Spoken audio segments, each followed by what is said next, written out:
사람들이 부정하면서도 궁금해하는 중대한 문제는 사후의 생에 관한 문제라 할 수 있습니다. 아닌 게 아니라 어떤 학자들은 사후의 세계에 대해 진지하게 연구하고 있고, 또 죽었다가 소생한 사람들에 대해서도 진지하게 연구하고 있습니다. 하나님의 말씀인 성경은 예수님의 부활을 예고하고 부활하신 예수님을 증언하고, 예수님의 부활은 장차 우리의 부활의 소망이고 보증임을 가르치고 있습니다.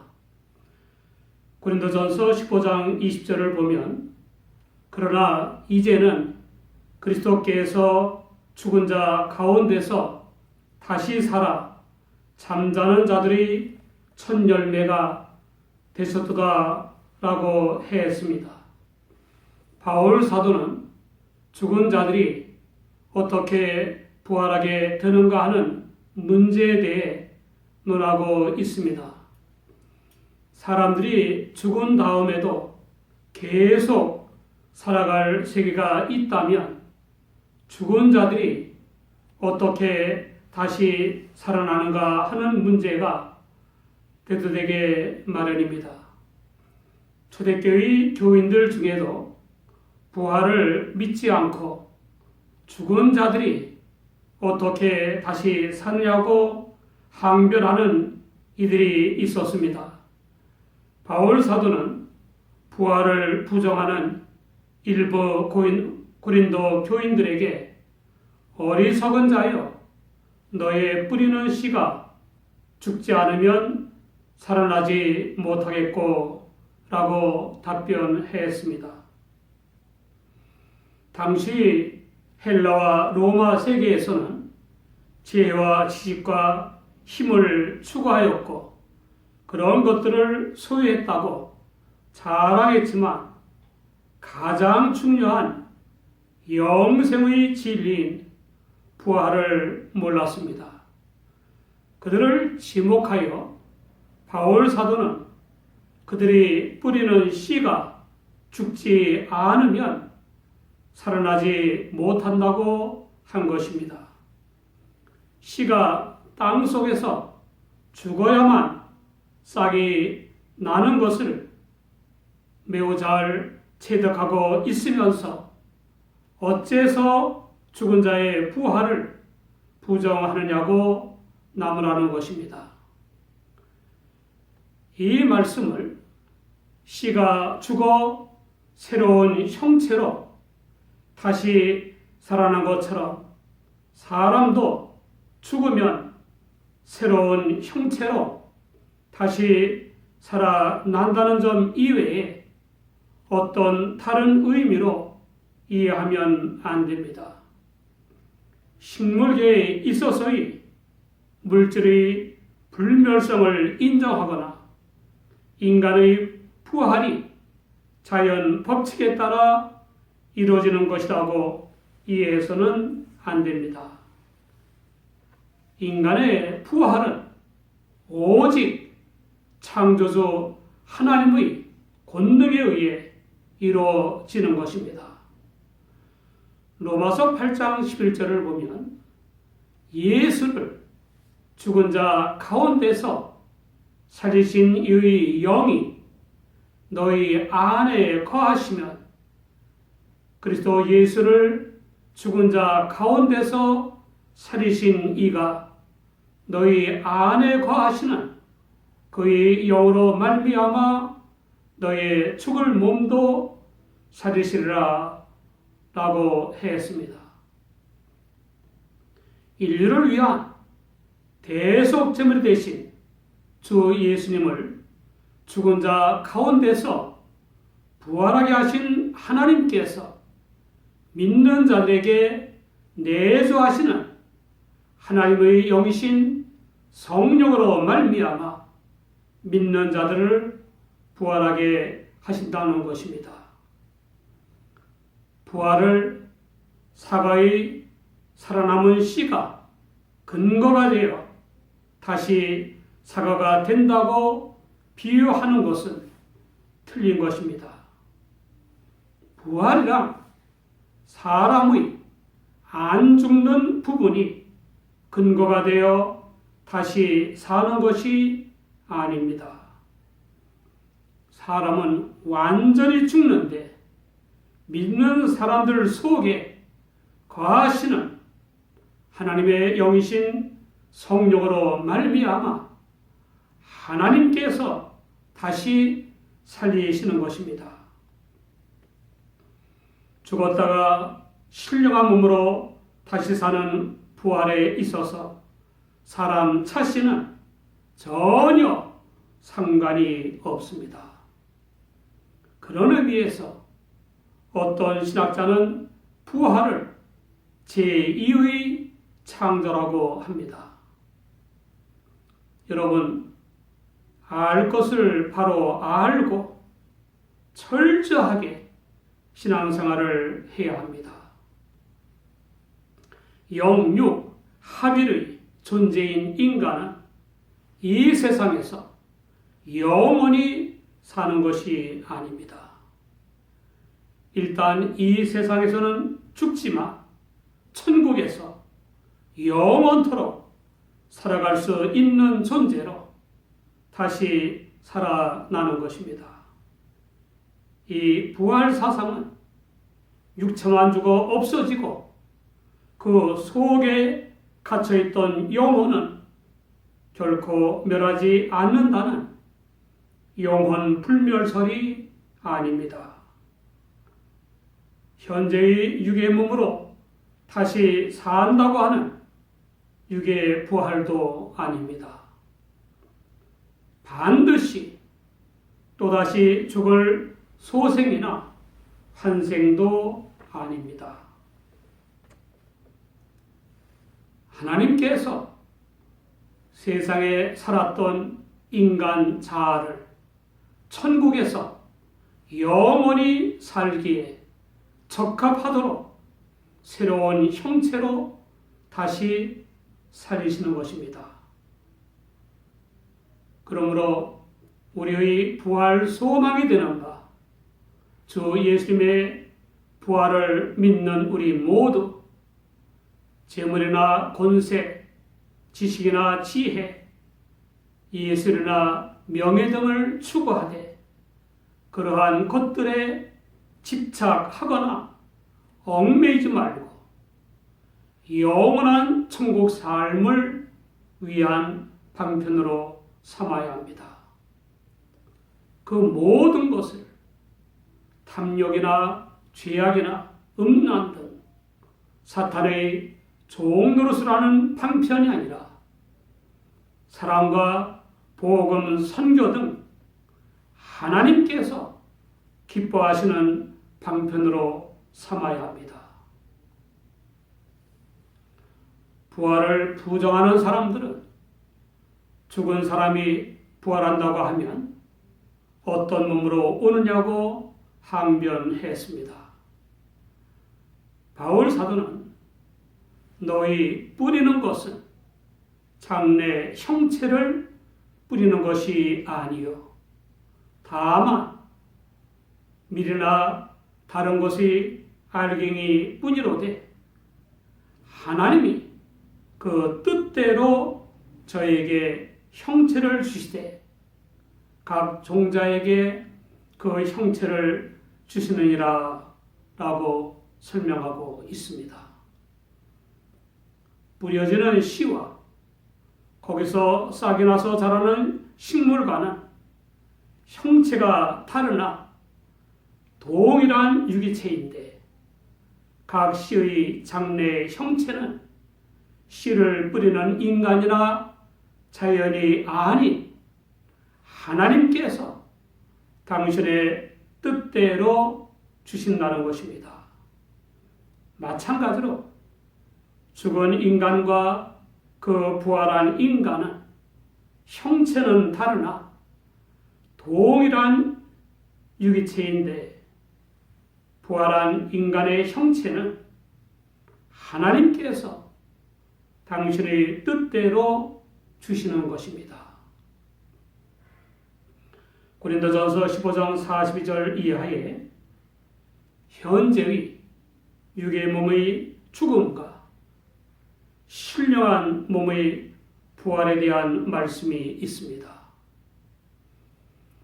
죽은 자의 부활도 이와 같으니 썩을 것으로 심고 썩지 아니할 것으로 다시 살며 욕된 것으로 심고 영광스러운 것으로 다시 살며 약한 것으로 심고 강한 것으로 다시 살며 육의 몸으로 심고 신령한 몸으로 다시 사나니 육의 몸이 있은즉 또 신령한 몸이 있느니라. 식물에 비유하여 부활의 방법과 부활의 몸을 설명하는 것으로 알 수 있듯이 이 세상에는 영적 진리를 암시해 주는 것들이 많이 있습니다. 예를 들면 어떤 생리학자는 인간의 몸에는 1분마다 500만 개의 세포가 죽고 다시 태어나는 일이 일어난다고 주장했습니다. 개수의 차이는 있을지 모르나 세포가 죽고 다시 태어나는 것은 사실입니다. 그렇다면 육의 몸과 다른 신령한 몸으로 다시 산다고 하는 말씀을 못 믿을 것이 없습니다. 예수님은 세상에서 활동하실 때 생명의 권세를 가지신 영생의 주님이심을 깨우치시려고 회당장 에라이의 딸과 나인성 과부의 외아들과 굴로 된 무덤 속에 안치된 나사로를 소생시키셨습니다. 이런 기적은 신령한 몸으로 부활시키신 것이 아니라 신령한 몸으로 부활하게 될 것을 예시하신 것입니다. 가끔 죽었다가 소생한 소식을 신문 등을 통해 접하게 됩니다. 미국에서 2주일 이상 인기척이 없다는 주민의 신고로 경찰이 82세인 노인의 집을 방문했을 때 노인은 악취까지 풍기는 완전한 시신 상태였습니다. 그런데 검시관이 사진을 찍기 위해 플래시를 터뜨리자 갑자기 숨을 몰아쉬며 되살아났습니다. 이 기이한 일은 천국에서 살기에 적합한 신령한 몸으로 부활한 것이 아니라 단순히 소생한 것입니다. 그러나 소생한 사람들을 통해서 한 번의 죽음이 끝이 아니라는 사실을 알 수는 있습니다.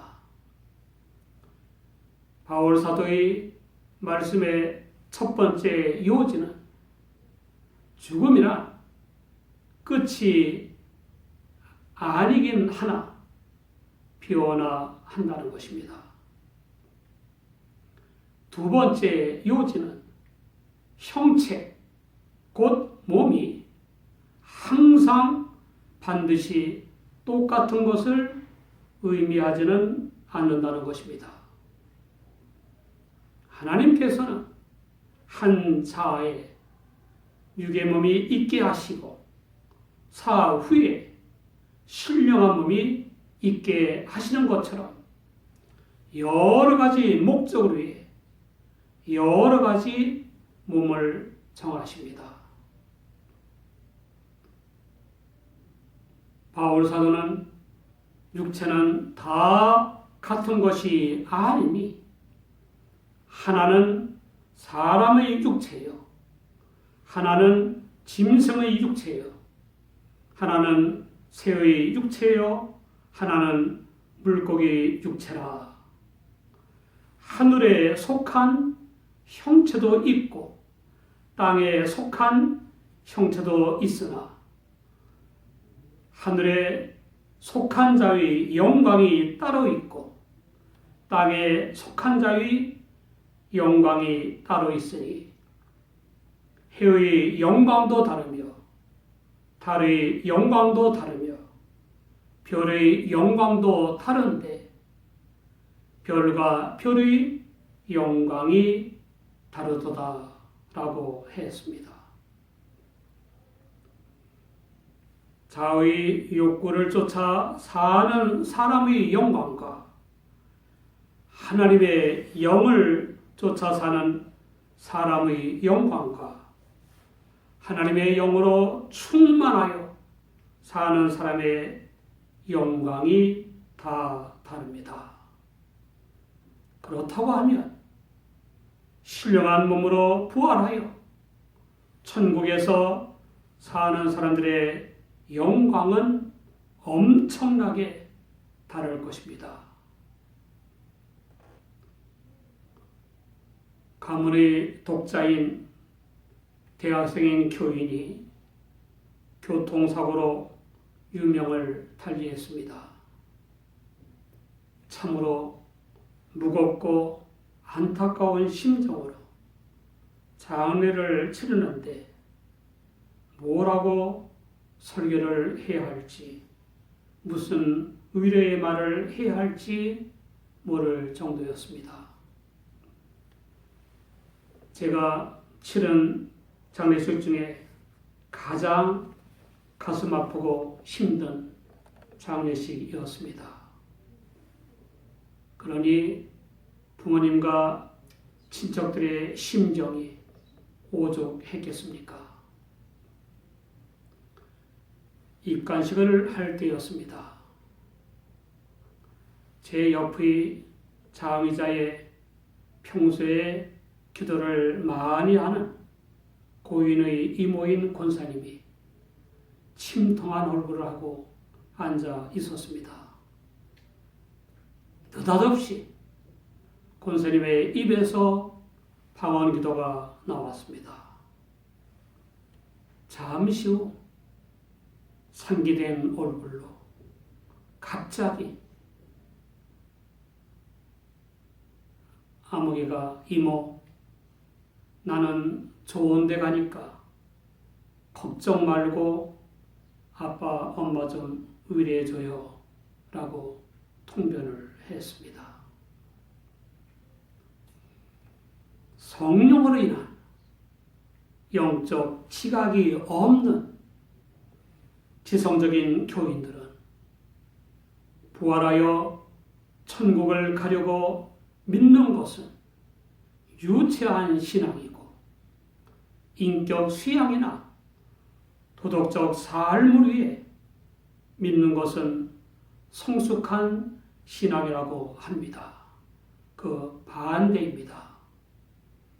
주님이 기껏 유치원 때부터 누구에게나 배우는 인격 수양이나 도덕 교훈을 위해 고난의 가시밭길을 가시고 극도의 고통과 극도의 치욕인 십자가의 처형을 당하셨다는 것이 말이 됩니까? 영원한 멸망의 길인 불신앙과 죄악으로 이끄는 악한 영들이 정사와 권세를 밝히 드러내시고 십자가로 승리하시고 부활하신 주 예수님은 죽음의 잠을 자는 자들의 첫 열매가 되셨습니다. 믿는 우리의 부활의 소망이요 보증이 되셨습니다. 주 예수님을 다시 살리신 하나님께서 우리 안에 거하시는 당신의 영으로 말미암아 우리를 신령한 몸으로 다시 살게 하실 것입니다. 우리 모두 부활의 소망이 되신 주 예수님 안에서 성령을 좇아 복음에 합당하게 사시기 바랍니다. 기도하겠습니다.